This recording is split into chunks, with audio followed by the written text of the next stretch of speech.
Hello and a very good morning here from Copenhagen, where I'm just making my way from my airport hotel over to the terminals. Now, I have the big pleasure today to be your host here on Travel Plus Loyalty and Inside Flyer. I'm Christoph from Bongo Planes Does Aviation, and today we will try out the brand new route of Etihad from Copenhagen to Abu Dhabi.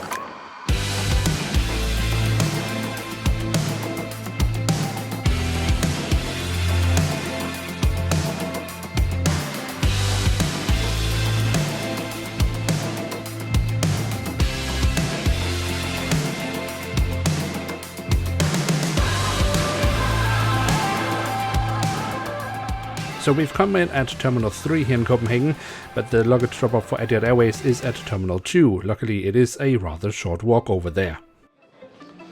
Morning. Thank you. Jeg skal bare lige spørge dig, det er din bagage? Det er min bagage. Du har pakket den, ja, det har jeg. Der er ikke nogen dangerous goods i? Nej. Det er bare fint. Kan du fortælle mig, hvad for en lounge Etihad bruger her, og hvor den er henne? Det er Aviator Carlsberg Lounge. Okay. Når du kommer op gennem security, så skal du ligesom gå lidt til højre. Okay, så det er før paskontrollen? Ja, okay. Præcis. Det er fint. Det er i virkeligheden lidt den modsatte vej af paskontrollen. Okay, det er fint. Og ellers så er det gate C37. Ja. Så op ad trappen gennem security. Det er fint. Og så må du have en god tur. Tak for det. Hej.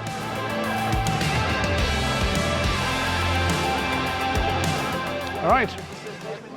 Luggage dropped off, nice and easy. Good service.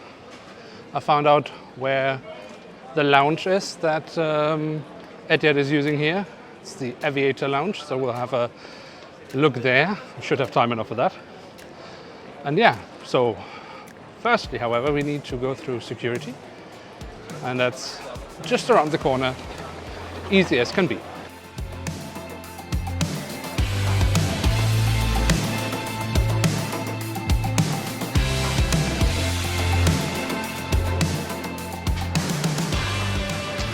Alright, so we've passed through security. That was, well, as always at Copenhagen Airport, not very convincing. Unfortunately, took quite a while, even though we were on the fast track. But now let's try to find the lounge that Etihad uses here.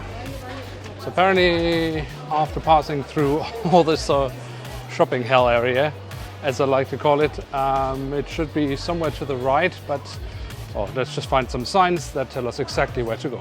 Easier said than done, because so far I haven't really seen any signs whatsoever, but it should be somewhere up there. So now I just need to figure out how to get up there. There seems to be an elevator here. Let's try that.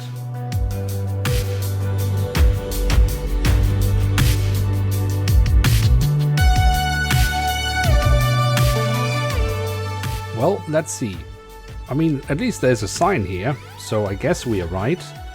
Although this doesn't really look like a proper entrance for the lounge, but, well, let's see what's around the corner.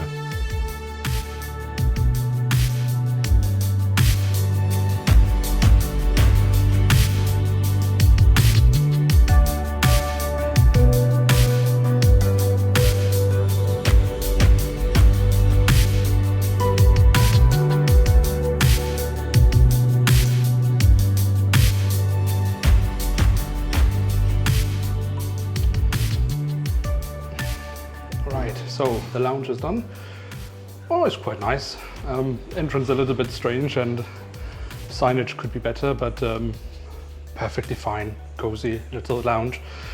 Now we're heading to the passport control, and I think that's actually my main issue with the lounge here, because it's before the passport control, and that means you kind of worry, well, how long will the queues be at the passport control? Would be nice if it had been after the passport, but anyways, that's where we are heading now. We have gates, actually I don't remember our gate, but we are at the sea gates today, obviously, given that we are leaving Schengen Yeah, so let's head over there and see what the queues will be at the passport control. Maybe we are lucky and there isn't anything. And then I look forward to our flight.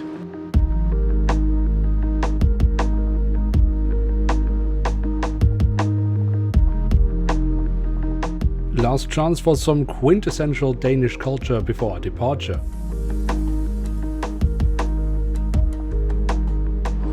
So yeah, this is exactly what I meant. You don't know how bad the queue will be at passport control. So when you are at the lounge, you don't really relax because you just don't know what awaits you.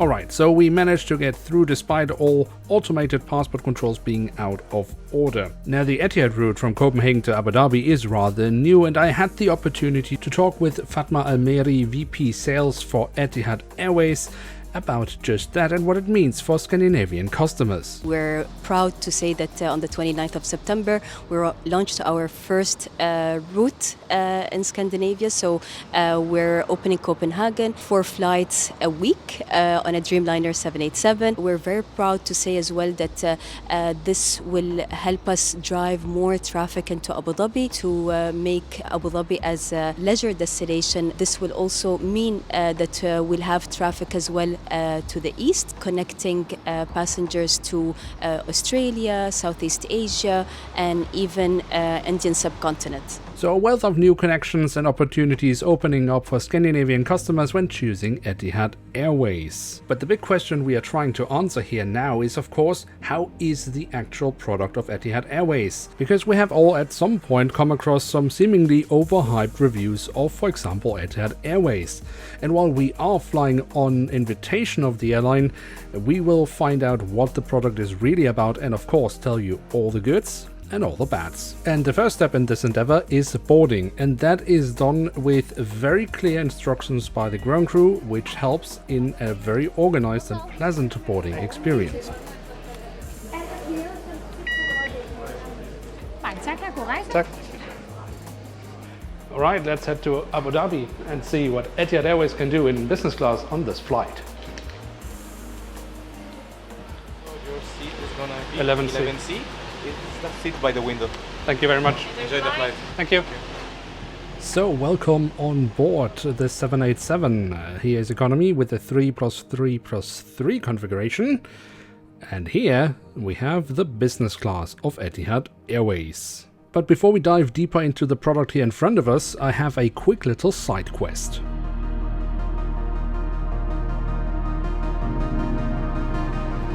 So not every day you get the chance to take a look at the flight deck, but when you got it, you gotta take it. The cabin layout in business class is in a 1+2+1 configuration, however with the little detail that the seats are in interval facing forwards or backwards. The clear advantage of this is that every business class seat has the same amount of leg room. There are of course also a few drawbacks with this design which we will get into, but I would say that the advantages of this layout definitely outweigh any potential drawbacks. But now to our seat, which for this flight will be 11 Charlie. Here you find a lovely pillow and a mattress, which will be very useful when we use the lie flat function of the seat. Furthermore, there is of course also a duvet, which, I mean, how could it otherwise be, comes from Armani. The various functions of the seat, like seat pitch, massage options, lights and so on, are controlled from a little screen or physical buttons here right next to you. Every seat of course also has a nice and large tray table at its disposal, and of course you can adjust the position of that table. Then you find a little bit of storage where you have the headphones and a bottle of water waiting for you. Unfortunately, this is the only real storage you have at your seat, so if you need to store anything else, you'll have to revert to the overhead compartment, which however is nice and large. To improve your privacy, you have this what I would call privacy curtain that you can extend a little bit. And if you need to charge any devices, well, there are 2 USB plugs and very much hidden, but it is there, a actual power plug. At your seat, you'll of course also find an amenity kit and a rather large IFE screen, both of which we will dive into a little bit later in this flight. For now, our view here from 11C is rather uninspiring, but I'm sure this will improve rather shortly. So far so good. Nice and personal welcome. We've been asked if we want to have a drink right after takeoff, and we can choose from the menu. Really lovely service so far, and yeah, getting ready for the flight.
So as we're banking out of Copenhagen Airport, let's take a quick look inside the amenity kit, which holds the pretty much essentials that you would need on board an aircraft. From hand sanitizer, sanitizing wipes, toiletries including a sample of perfume, and of course a blindfold and socks.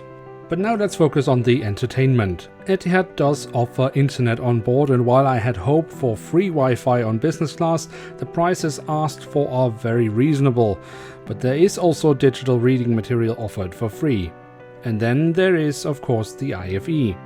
There is a large selection of movies from a wide geographical range, catering to an international audience. The same goes for TV shows, but while the offered TV shows are plentiful, the amount of episodes is a little bit too limited for my taste, but I'm also from the binge-watching generation, so I can't get enough episodes to choose from.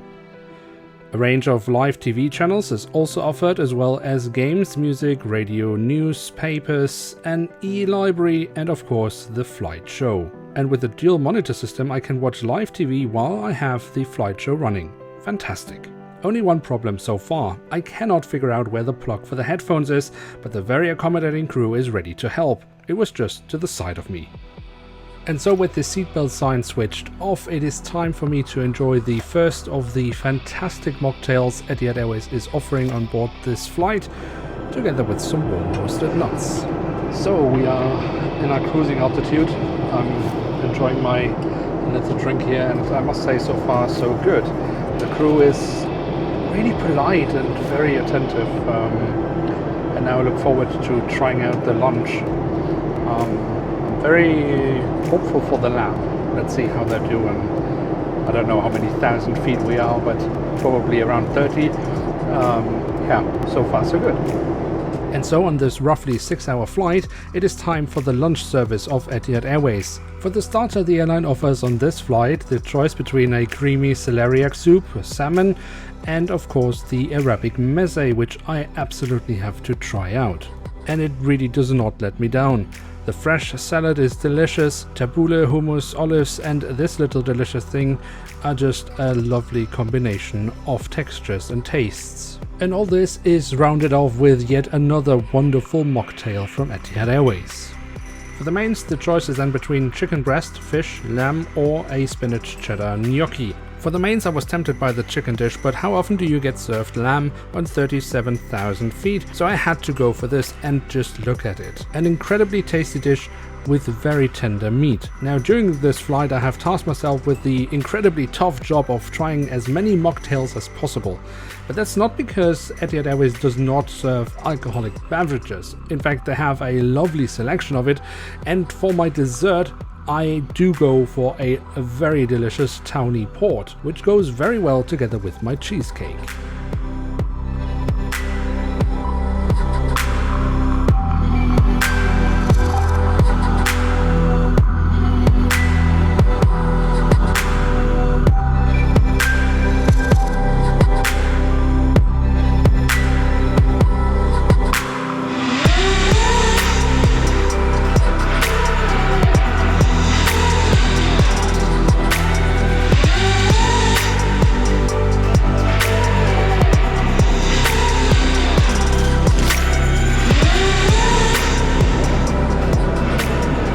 So, coming to you now in the lie flat position of the seat, and I must say, this is really comfortable. Yeah, I mean the little mattress thing really does help, but the duvet is great, the pillow is really nice, and I think this is the first lie flat seat I've tried that I'm actually really enjoying. So, well done Etihad.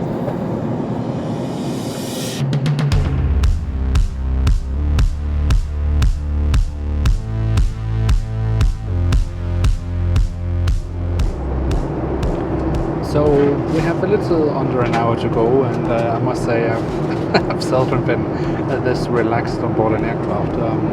It's really nice taking a nap, and especially because the lie flat seat really was that comfortable. Yeah, who knew that was possible? Very nice. I think I will try to see if I can squeeze in one more mocktail just to try it out. Hopefully the crew has time for that, and yeah, then I look forward to Abu Dhabi.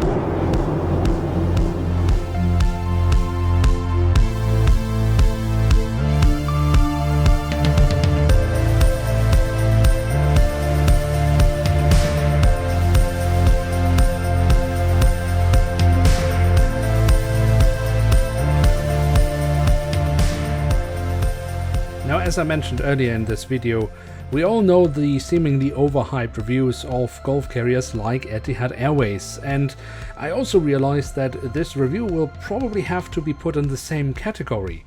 But realistically, what can you say when you've just experienced one of the best business class in the world? Because then it is hard not to sound overhyped. But I did promise you that we would also cover the bads of this flight, and even though they are minor, there are a few. Now, the sensation of sitting basically backwards is a bit strange at first, but you very quickly get used to it, so it's really not a major thing. Something I'd much less like about the seat configuration they have in business class is the fact that you have a clear line of sight to your neighbor. Now for that you have the privacy curtain, as I mentioned earlier in the video, but it can just not be extended long enough to actually work as a privacy curtain.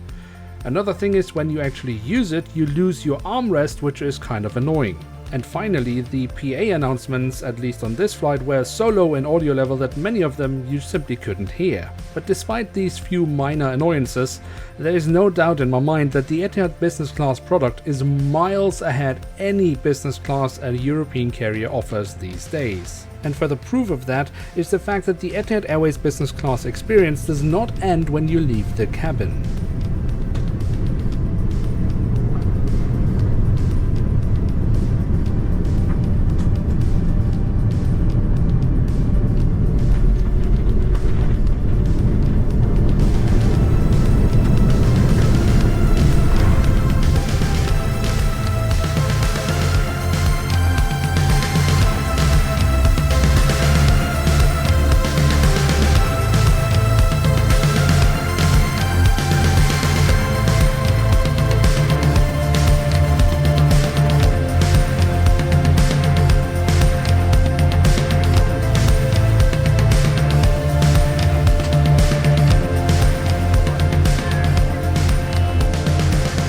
Bye.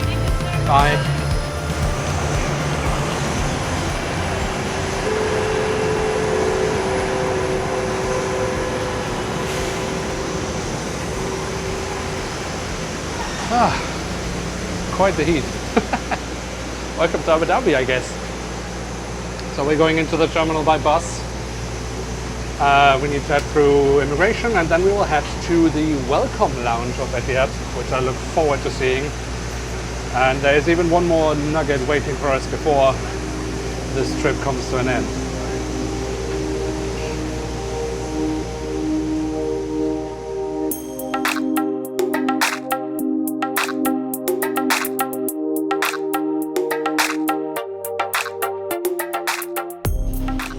Alright, so we managed to get through customs. It took a while because unfortunately the fast track, which you would have access to with business class on Etihad, was closed today.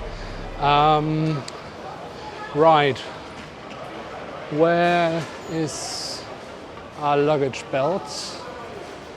Doesn't seem to be here. Well, Let's see if I can find it. Must be somewhere.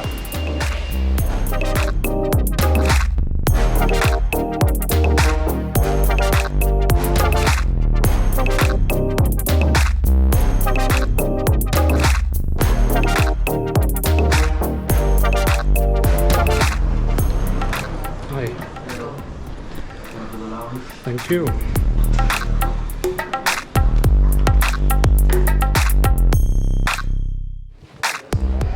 So, welcome to the Etihad Arrivals Lounge. What a joy. I can sit here, cool down a little bit, have some water, and then the driver will drive me to my hotel. I mean, that is premium service.